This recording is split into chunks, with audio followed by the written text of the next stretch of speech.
Hello again, everybody. We are back with a bonus take of AltJake Takes On. George and I are here. We're going to kind of run through the Raw after WrestleMania. George, how you doing here today? Tremendous. Awesome. So really quick, we did just want to bring up our spaces this Sunday night, April 27th. We are going to go live at our regular time of 8:05 p.m. Eastern, but we have a very special guest. I don't want to mispronounce his name, so I've been practicing it. I believe it's KRUSZYNSKI. That's what I'm pretty positive it is. All right. That's awesome. But he's the host of Reffing It Up, which is the podcast with Jimmy Corderas, almost called him Jimmy Kimmel. Jimmy Corderas, Brian Hebner. And I forget the other guy's last name at the top of him, but he's one of the TNA referees who was actually, I believe, referee in the main event last night with Joe Hendry in it. So, he's also I don't know exactly what he does, but he does something with, and is at least a giant fan of, George's favorite team on the planet, the Buffalo Bills. So we're gonna get some NFL conversation. We'll talk about WrestleMania, obviously, but we'll talk about the fallout, Raw and SmackDown after going to happen. You know, we've already had one big surprise. Well, I say surprise in air quotes, surprise return from Raw. What we think will probably happen tonight on SmackDown as we're recording this Friday before SmackDown. But yeah, anything you wanted to bring up about him, George? I know you're really excited. Yeah, it's gonna be a mixed bag. I'm looking forward to it because I don't normally get to talk Buffalo Bills football with people in Arkansas too much.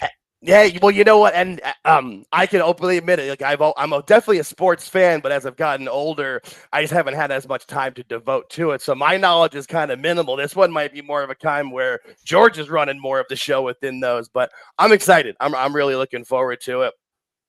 We thank RJ for coming on with us, and we hope everybody comes and joins us. It's going to be a fun time. So, happy to get that little bit of housekeeping out the way. Also, thank you everybody for tuning in, watching, subscribing, liking, leaving comments. We had a lot of good comments from the last few videos. I think that'll probably be one of the next things that we do is another viewer comments episode. But we've had a lot going on here with WrestleMania and everything for it. But yeah, also to share it with friends. You know, if you enjoy what we do and want to get more people involved, you know, so share it over with a friend or have them come join us in a space like we were kind of shown the last time. If somebody's, you know, it's if it's your first time and you have a question we've never heard from you before, we please ask the question. We'll be more than happy to bring people on. So, but yeah, anything before we get into the Raw after WrestleMania? Yeah, last bit of housekeeping. I think I told you before we recorded. I told you that we probably do Raw and Dynamite. Yeah, well, Dynamite happened Wednesday, but here's the thing I wanted to touch on. For the next month or so, the NHL and NBA playoffs are going to be happening every night of the week for a while. So that being said, these guys are going against some stiff competition. NXT on Tuesday did 686 with all that competition. But the same competition, right? And the same exact competition the next night, 521 for AEW's Dynamite. It really says something of what NXT's doing because AEW lost 110,000 from the week before. That's a lot, Jake. That's a lot. You know, it's a lot, especially with how they let off the show trying to put they put everybody out there at the beginning. I mean, there was 3 or 4 different factions. I mean, Master P, but there's the difference. I mean, we talked about it before about how we understand that Travis Scott isn't for us. We don't necessarily like his involvements in things, but you know, at least we understand, like when Nat gets eyes on it, he's popular. He has however many followers he has on Instagram and Twitter, in the millions, you know, in like the tens of millions. I believe somebody told me the number, so if it's Instagram or Twitter, or maybe the combination of the two, was over 60 million followers. So there's a reason why he's involved. And don't get me wrong, I enjoyed Master P and the No Limit Soldiers when I was in high school. You know, like in the 90s, like make him say, was what, 1997, 98, like maybe 96, like that. And back to what we just talked about too, about how they celebrated beating Nitro. Like that's not, I mean, yeah. What makes it really impressive is what NXT actually was able to put up. They gained people from the week before, which I just don't know how it's possible. I bet you they're going to go over 1 million soon, dude. I've been saying that for a while, and then it was unfortunate. Like I was starting to say that, especially when they were, maintaining over the 7s and over the 8s. I feel like, yeah, you got to get through these playoff things for sure, because that's going to pull people. But they've got compelling storylines. They've got stars on the show. I mean, Ricky Saints, Stephanie Vaquer, Obafemi, Trick Williams. These people are stars, and the storylines, sometimes they're cheesy, and you can tell people it's a little bit rough around the edges, and they're working on it. But, I like the analogy of it's like watching college sports versus pro. Now, anymore, college sports are a little bit closer to pro than they ever used to be, with the money involved and the talent and all of that. But you kind of know what I mean. Like when you used to watch the March Madness tournament, there'd be a team that would make the Elite Eight because they were scrappy, because they didn't always play the best. Sometimes things were a little, rough around the edges, but, they would win and get through it. I feel like that's what NXT kind of brings, is that level of people that are hungry and that are learning and are growing and getting better. And that's why, that's why people spend so much time in there. People were saying about Braun Breaker that, like, for a year, they're like, why don't they call him up? Why don't they call him up? They were letting him he'd done a heel run. So they were kind of letting him do a baby face run as well to get that learning and practice and repetition in. And that's why from day one, when he hit the main roster, he was ready to go. And that's the cool thing about NXT. And even better nowadays is, they're not going to get called up from NXT and be called Max Dupree. You're going to get to keep your name, keep your gimmick, keep your attitude. And so I did watch Stand and Deliver. Oh, that was great. That was a lot of fun. Yeah, I'm almost there. Their weekly shows are a little, sometimes there could be some parts to it that are a little not so great, or the storyline's kind of cheesy, but their PLEs deliver. Hate to put the pun on it, but they deliver. They really do. And it's, because the matches are always great. The people are hungry, and anymore they're doing them in a bigger arena, which is cool. I know it's not like doing them in a massive arena, but hey, getting to play the theater at Madison Square Garden or wherever they did in Vegas, like, it's a cool setup. It's what you think AEW should be when they're going into these smaller venues, but it's still... it's still, I think that was a good way of putting it. It's still, just keep your eyes on the next couple. I forgot the playoffs and everything going on. I had spaced on the people because I was thinking, I forgot not so much the playoffs were going on, but I forgot that TNT's not part of it really anymore as much as they were, right? So it's not. I think they're still in it this year. Okay, but they're not. Yeah, but maybe. I just don't feel like they're going to get preempted and moved as much as what I mean. I know there was a couple things I heard about moving around. I saw TNA, because of the hockey games, they have to move their start time either forward or back for next Thursday. But that's that's going to be a big impact on them. And it's one of those things too that I feel like people will go record NXT and go back and watch it if they have it through TV, or use whatever app they're using. If they're worldwide, they can watch it through Netflix. So it's, you got everything going at once right now. You got baseball, hockey, basketball, and the football draft is going on. So everything's happening right now. Yeah, no, that is. Talk about competition. Yeah, that's. Yeah, no, and then the weather's getting nicer in most places, so people are going out and doing things, and NXT is sustaining and gaining, and we'll see where Dynamite goes. But speaking of nice weather, how about Raw? I was saying, thank you for this good transition.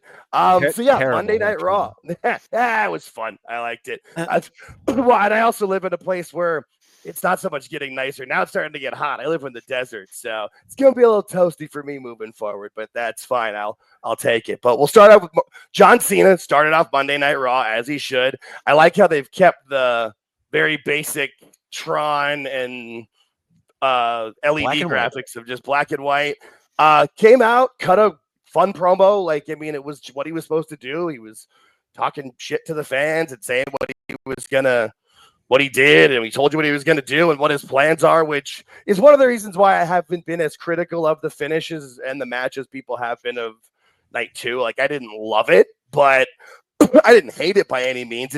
I wasn't offended by it. I understood, because that's what Cena kept saying he was going to do. And then I'm going to ask you a question. I'm going to butt right in. Sorry. Please. No, do it. I've been listening the last couple days to people that you and I both listen to, like Solomon and a couple other guys. they're not buying Cena as a heel because he doesn't act like a heel. Everyone knows he's a nice guy. Everyone has an opinion that I've been listening to. Like, I just don't buy him. It's good stuff. It's good heel work, but it's just, we don't believe it. Your opinion, please? No, it is a very valid point, because when we were talking about in the first few episodes we talked about how The Rock and Cena have very parallel kind of career trajectories, but we've seen that Rock is kind of fake and kind of a dick in real life. All the stories that you hear about him being late and what kind of bottles Brian Gewirtz has to carry around and or whatever. And, he kind of seems like one of those do you know who I am type people and doesn't do a lot of interviews. That's where with Cena, that interview with Chris Van Vliet in the White Room is the one that stands out, where he's very insightful and very thoughtful and he holds the Make-A-Wish world record. But the reason I'm cool with it and buying it is because he's still presenting in that everywhere online. He's not doing many interviews. He's not in the post-match press conference saying how great his performance was. What's the interview he just did a couple days ago? The Pat McAfee one? Was that? Yeah. Where he was on there? He started off, being the heel, and then 5 minutes later, he put over Joe Hendry. He put over Jey Uso. He went right back to being a nice guy. Did you watch it? I absolutely did. I did. It was weird. I did, and you're right. No, it was definitely a bit odd with it, but he kept trying to go back. He would call back to it. It's the interviews in the real world are a little bit tougher, especially these days. But the Joe Hendry one, it makes sense though too, because he's not saying that he's going to end wrestling. He's been saying that it's going to move forward. He is just taking this title and taking it home with him, because what's moving forward isn't what he started. So. Yeah, no, but I get where people are coming from, but I also feel like there's a lot of people that, especially like the people that are in the content world that create almost daily or have to keep doing things, like they want to latch on to a big story, and putting your name out there, putting out a video of saying how you're not liking this it's going to get eyes, it's going to get attention. So I get it. I just think it's been working, at least for me, with what he's been saying in the ring and in the post-match press conferences. And you're right, not all of the Pat McAfee stuff was great, but he tried. There was definitely parts of it where he did very well and that he was doing very, very heelish. But it's a 50-50 kind of thing with some of it for sure. It's very. I'm in the boat with other guys too. I like it, but I know in the back of my mind I'm like, he's not a heel. He's and that's guy. That's why I'm hoping that I honestly hope he doesn't turn back face, really. Or if he does, it's like at that last match in Boston when he loses the title or whatever. There's a lot of people thinking he's going to turn back babyface like this summer and like have a run as a babyface. Then I will be 100% in the boat with y'all. I will be. And I think that's the other thing that a lot of people do. Not you by any means, not you, but like people like, let's say JD or Solomon or whomever, or Dave LaGreca, like in their mind, they know what's going to happen the next couple of months. Like they've got it for sure. And so that's part also too of what they're mad about. I try very hard not to do that. Where I don't or if I fantasy book something or I pick a winner in something, if that doesn't happen, I'm not going to be mad because of that. That's for all the reason why, a lot of people got so mad about The Rock is that he, people they had super high expectations and nothing delivered. And I expected him there, but I wasn't that surprised when he wasn't, because that's going to lead me to asking one more question before we move on with the Raw review. Please do. Do you think we see The Rock in WWE anymore? Anymore? Yes. I'm asking this for a reason. This year, maybe not. I don't know if we do in 2025. I do think eventually we do, because I think, how old is Rock? He's in 54, 50. I think in the next 3 years, we are going to get that Rock Roman WrestleMania match. I do think that will happen. Are people going to want it? This is going to last in people's minds for a long time. That's my. You think about it for a minute, and you can realize where I'm going. No, I agree. I didn't really want it. I wasn't so much that I was a quote unquote Cody crybaby or want it. the Cody story more. I mean, the Cody story was the better story for WrestleMania last year, but honestly, like the Rock and Roman, like okay, but it's not like they're like it's but they're related, but they're like related ish. You know what I mean? Like they're not. It's not like Rock's sister, Rock's mom is Roman Reigns' dad's sister. You know what I mean? Like they're cousins. Like they're like second cousins or whatever, and that's fine. But it's not.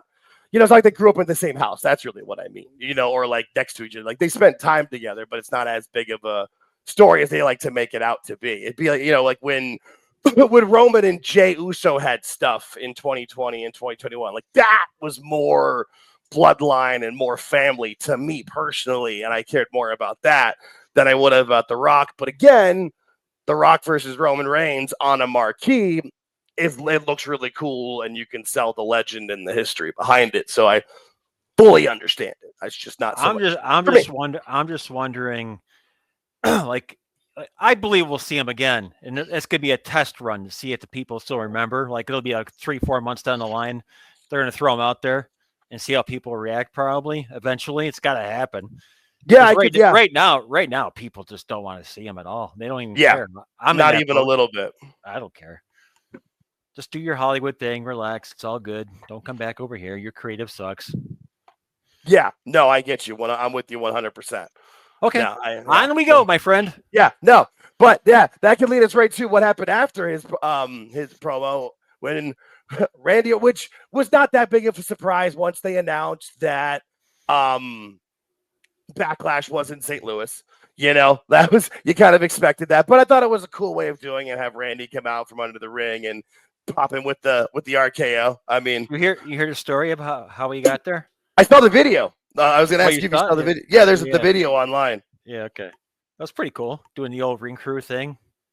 Yeah, and then and how he kind of made it look around, and I saw how the way they had him look down like he was looking at the stairs, and then he just didn't go. They had 3 people come over there, and then they all moved, but it was if you counted, there was 5 dudes, and then there was no dudes. Yeah, it was pretty good. Yeah, no, I loved it. I thought it was great. I thought this makes perfect sense. This also gives that nostalgia factor where you get Cena in a nostalgia match, kind of, I'm kind of hoping that they do, because I think he's going to keep the title pretty much till the end of the run. That would make the most sense, but do this one will be Orton, and then the next one, the next challenger maybe be somebody who's more on the upswing, more coming up versus, I'm not sure of exactly who, since no spoilers, but what happened with Braun Breaker, if he was going to go babyface, but that doesn't look where he's going to go.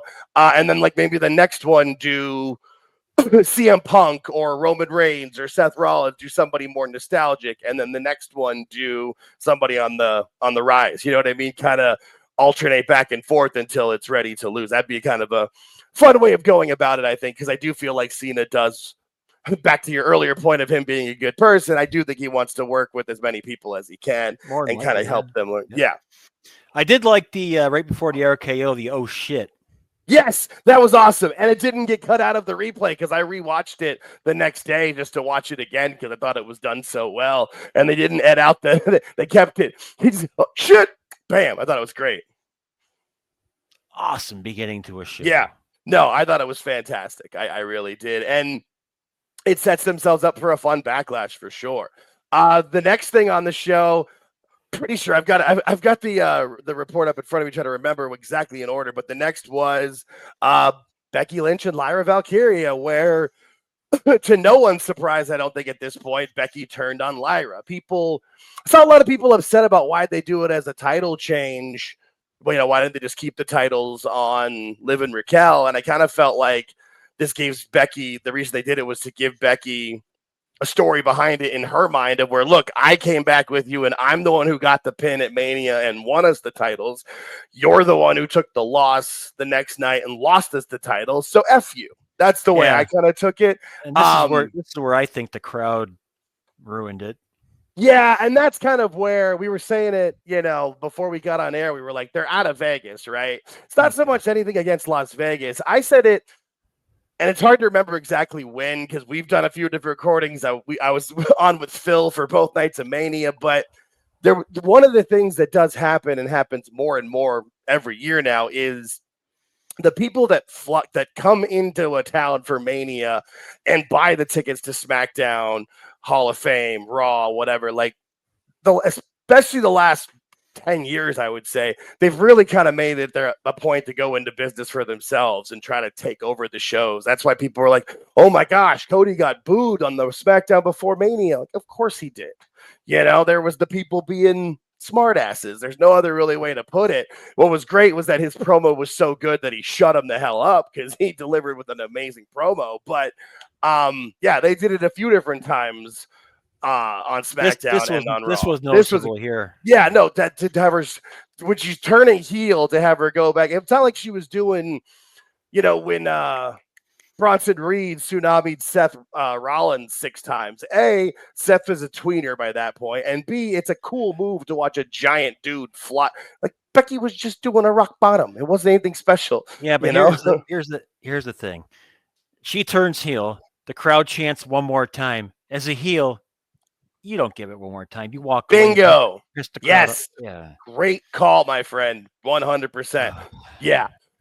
Like you do it when you're Dom at Mania with the belt because, hey, maybe you can turn babyface. You've been a heel for a while. There's options. Right. Like this is when she turned heel. This was the actual heel turn. It's a very good point, my friend. I appreciate that. It's a very I thought about that in the moment, but I hadn't. You know, we're a few days removed, and I hadn't thought about it since. But you were absolutely right, 100%. Next up was. The Boo Day came out and was talking about, talking their smack. And then Maxine Dupree in some very cheekish gear, we'll say, came out and talked some smack. And luckily they were going to set up a match between the Alpha Academy and the Boo Day until we got the return of Rusev, to no one's surprise. You know, I was convinced he was going to be Randy Orton's opponent. Obviously, the way they went was 1,000 times better. We both thought he was going to go to TNA, though. I did initially, until I heard he had signed with WWE. He signed. Not so much that I thought he was going to go to TNA. I just thought that was the best fit for him to revamp himself for a little bit of time. But I mean, hey, if they want to bring you back, and obviously they're bringing him back to be a monster. Like that's great.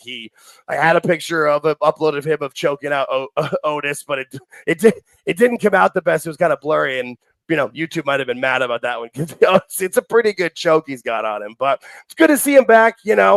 Obviously his time in AEW was his time in AEW. There was a portion where it was going well in the middle. Very little. It started. Where he was, murking people left and right and just hitting moves and being a big star. But just like everything over there, a big guy he can only book him for so long. And then, there was the stories of he was hard to work with. What? Because he didn't want to do a job to Orange Cassidy. Yeah. I don't think he should have done a job to Orange Cassidy either. So the one nice thing about WWE is when you leave and you go to AEW, 90% of the people have no idea. Right. Or they know of it or, very, very rarely. When I was at those guys' houses, when I was at my buddy's house over the weekend, there's stuff they didn't even know. Like I mentioned Jericho and they're like, yeah, I remember Jericho. What's he doing? Mm-hmm.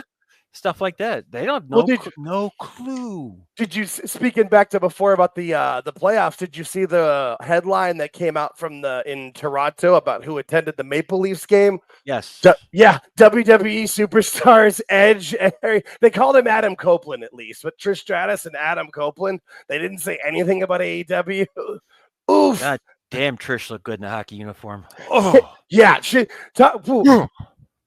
Her and DDP, like I don't do yoga, but I feel like I probably should just because you see those two and where they've aged and how their bodies are. You're like, okay, maybe there is something to this yoga because they're clearly both ridiculously healthy. But yeah, great to see Rusev back. Happy for him. I'm wondering where they'll kind of go with him. I could see them maybe having him have a quick little program with Otis and Tozawa, like beating Otis in matches, showing his lifting ability, and then Tozawa he can throw across the ring or whatever, come back and look dominant, not, come back and lose, which was the reason why I think they probably kept him away from Orton was the best thing, to not have to have a super competitive match or have Rusev look silly or whatever. But next thing came out was Iyo Sky came out and was celebrating her title win, saying that she beat the best and that she's the best. And then, very much to my surprise, Stephanie Vaquer came out, for the NXT Women's Champion, who is a star. There's a reason why she is the NXT Women's Champion. There's a reason why she was part of the luchadors that were out there when they had announced the AAA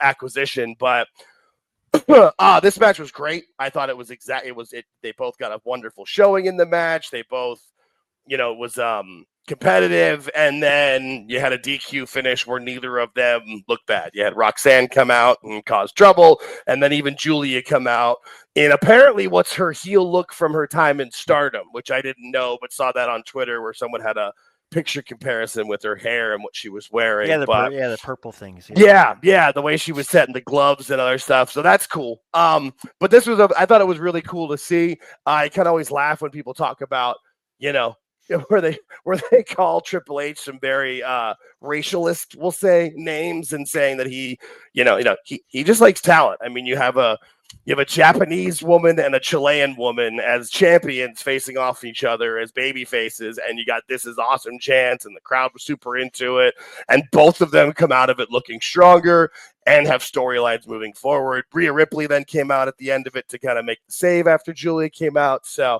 I thought it was a cool segment, especially since there was no advertisement. Nobody knew. I was funny. I was actually in my kitchen kind of getting some food ready, and when Stephanie Vaquer came out, I ran.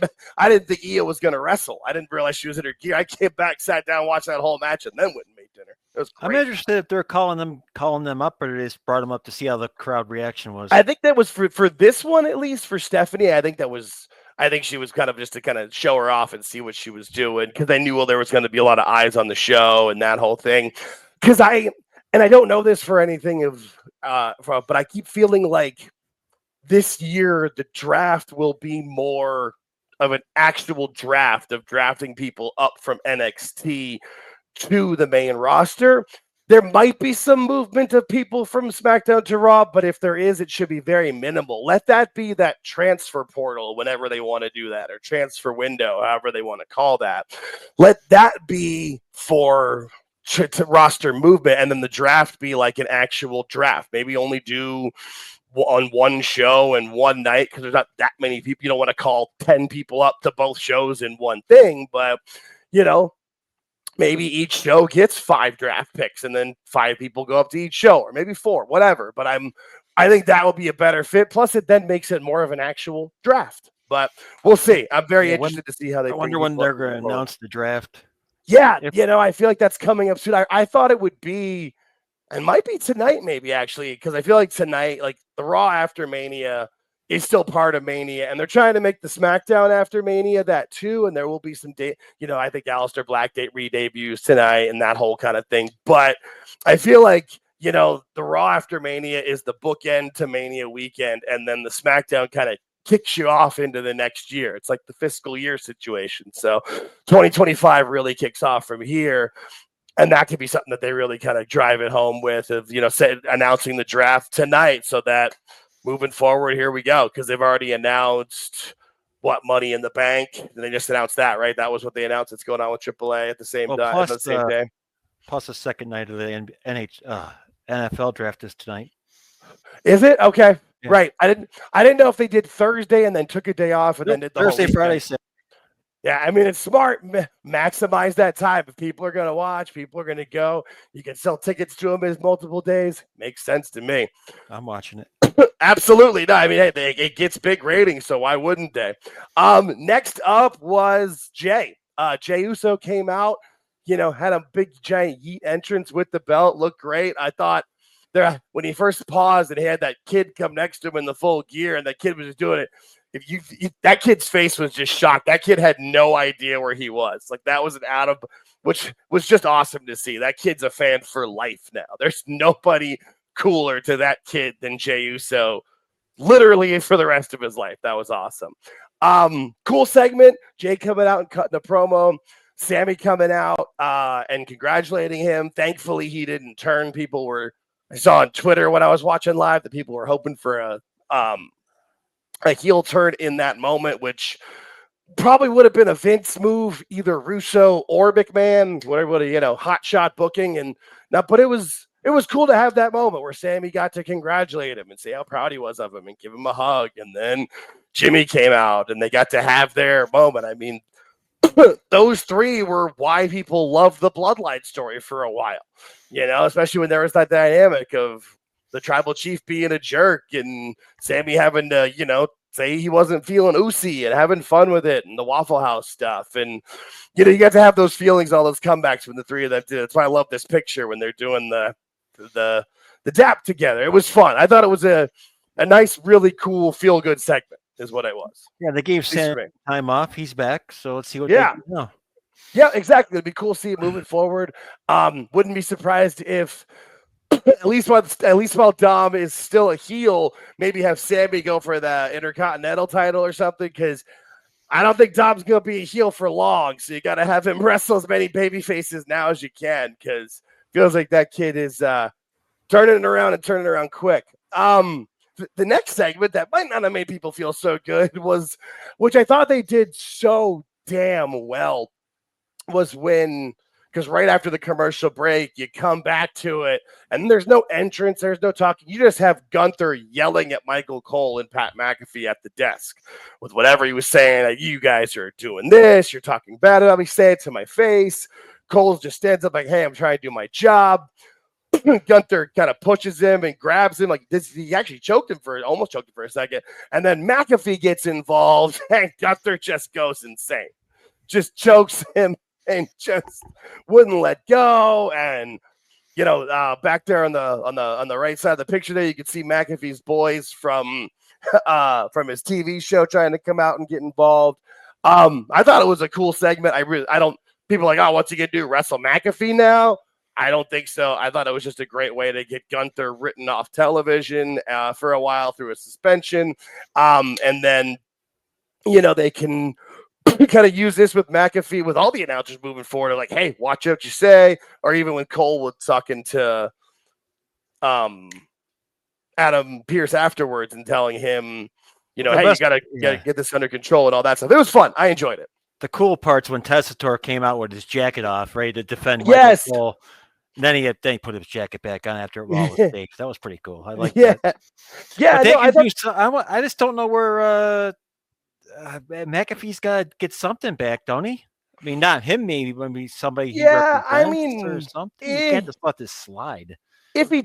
I think they might, because I think Gunther will probably take a couple of months off. Yeah, but depending on when he comes back, McAfee's got to do football again some point soon like August, September. So there might not be a ton of an overlap where they can have some weird little moments or like talk about it.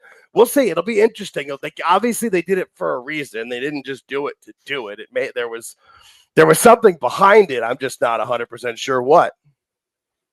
Well, they had to get him off. They had to give him a break. That part you already talked. Yeah, you figured it. I mean, that's easy. For sure. I would, and I feel like him and Cody are the two guys who like need breaks. Like they've been hitting the ground hard. They're hitting the hit the ground. They've when have they had time? Cody's since not the 24, but since the 23 Rumble. Yeah, he hasn't had time. Gunther, since he was called up, he was IC champion for 666 days. Wasn't a champion from WrestleMania to SummerSlam, and then was the world champion for there. So yeah, no, it's both those guys need a break for sure, which I definitely think will be what we see moving forward from them. Next up was the Dom versus Penta match, which was great. It was fun. It's funny because the fans were still cheering Penta, but they weren't really booing Dom. I think it's funny to see people coming around to Dom with how hated he was, but I always felt like his hate was part of the show. Like, we booed him because that was what we were supposed to do, and he was doing his job well.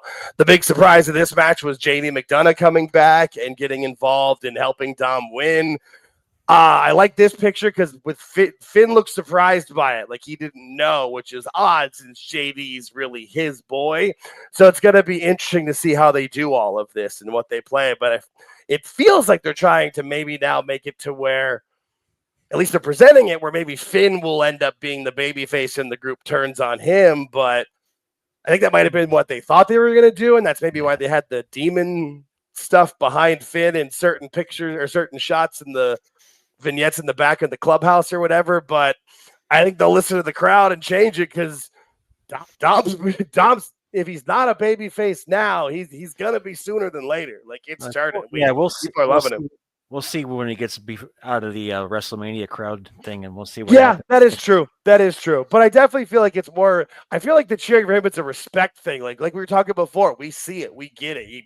The kids put in the work. Like he's busting his butt. So, and then next when we came out, we had Paul Heyman and Seth Rollins coming out, which I know you loved. At least that when Seth first started talking, he was almost whispering.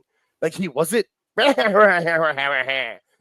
came out and just talked. Heyman obviously cut a great promo. Yeah, what'd you think about that though? That was the first thing I thought when Seth kind of came up quietly. I'm like, oh shit, George's gonna love this. Yeah, because I've always liked the quiet heels. Yes, Jake the Snake Roberts would scare the shit out of me as a kid. Mm-hmm. Yeah, and because that cool, calm demeanor as a heel works. Because it gets psychologically implanted in your brain. Yeah. It's when they're screaming and yelling at you, you're like, it's like, who are you trying to impress? It's like we talked about. I think it was on the Spaces and a couple of times before about the reason MJF's promos weren't hitting was because he would just immediately turn to that and start screaming at people. Yeah, you can get to that point if you're pushed there at certain times for certain feuds.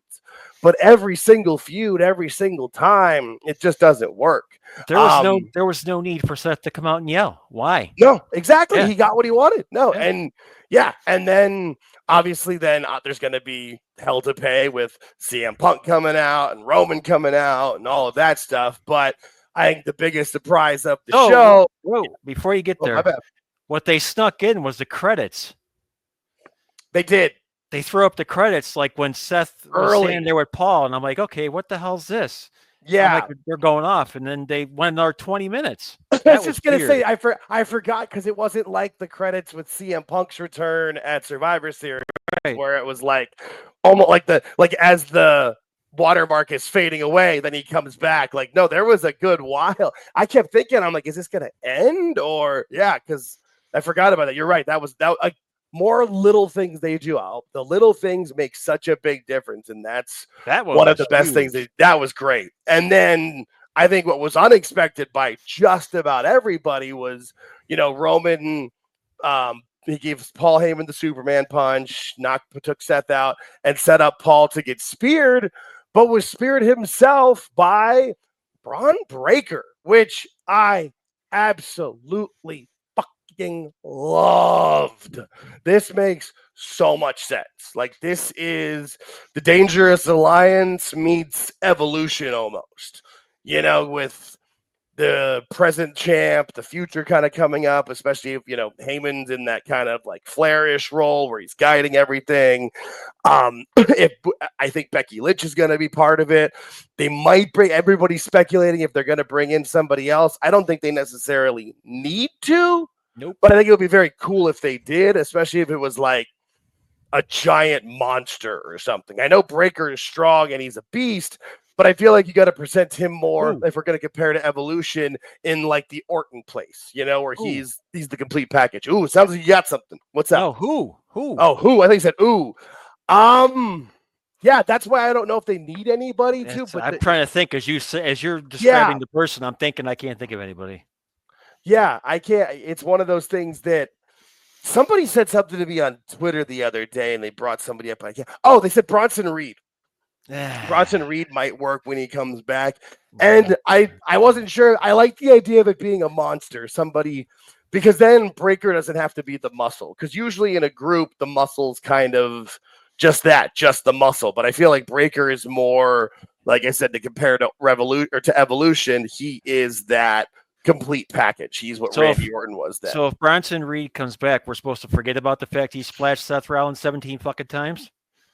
Maybe that's what made Seth Rollins respect him or something. I'm presenting both sides of the argument here. Well, I'm not saying Bronson Reed specifically. Just Bronson Reed's what got me on the idea of it being some sort of giant monster. I don't really know if they need anybody. Wait a minute. Now I got somebody. Oba Femi. I mean, that would be great, but I feel like Oba is probably spending the rest of the year in NXT. Yeah, we'll see what happens.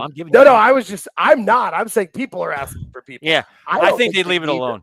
Exactly what I think too. I mean, if you have Becky, Seth, Breaker led by Heyman, because it's not like they're going to run roughshod on both shows. They're going to be on Raw. So you don't need a giant group. And what's cool is this is setting themselves up to be able to be prepared for when Judgment Day does crumble out. Because Judgment Day has been kind of like the driving force behind Raw when you need storylines or things to work out. You always had the Judgment Day as a thread through Raw with that faction. This faction can be that, whatever they decide to name it, if they do decide to name it or whatever. But I thought it was awesome. I thought it was cool to see not only Breaker solidify himself as a heel, but in the biggest storyline possible in the company. Clearly, this is what they're moving with. You know what I like what they did here?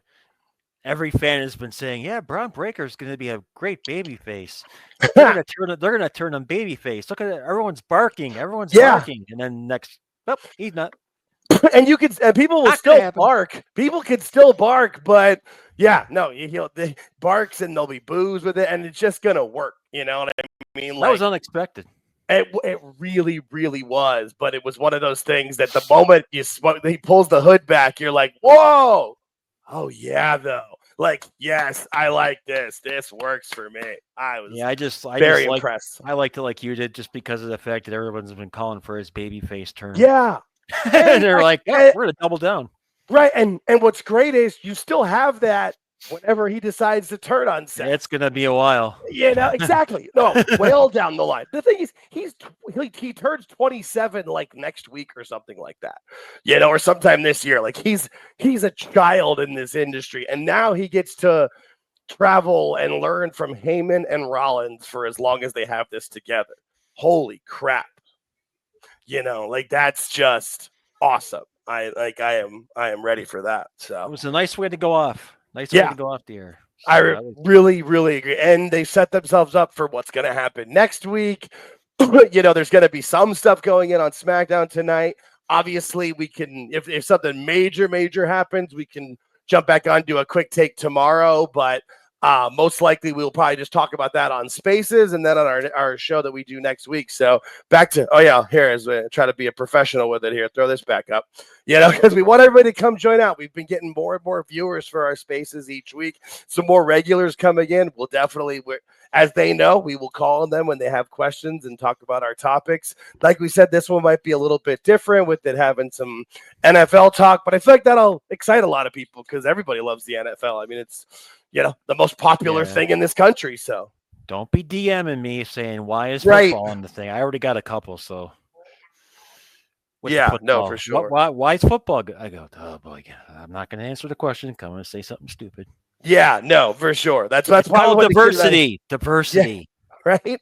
Yeah, exactly. It's not a huge deal, guys. It'll be okay. We can talk. We can talk about multiple things. It's not gonna hurt anything. No, I'm excited. The Sunday show offers an open air type forum. So absolutely, that's which is why it sometimes can be so hard for me to cut them into clips because there's different topics that we'll talk about something for 25 minutes and other things for like 3. So I try to make it work as best we can. But please like, share, subscribe, comment. We'll as always, we'll be reading more viewer comments moving forward too. Now that we're back to normal and out of the Wrestlemania realm, but no, that was fun. I'm glad we got to talk about the Raw after Mania. Anything else you want to talk about, George? Any other topics you're on top of mind? Cool. Just want to tell people I'll see you Sunday. I'm going to be working some of the controls, so don't be surprised when some weird stuff happens. It'll be fine. We'll be good. We'll make it work. So, all right. Well, thanks everybody. We will see you later.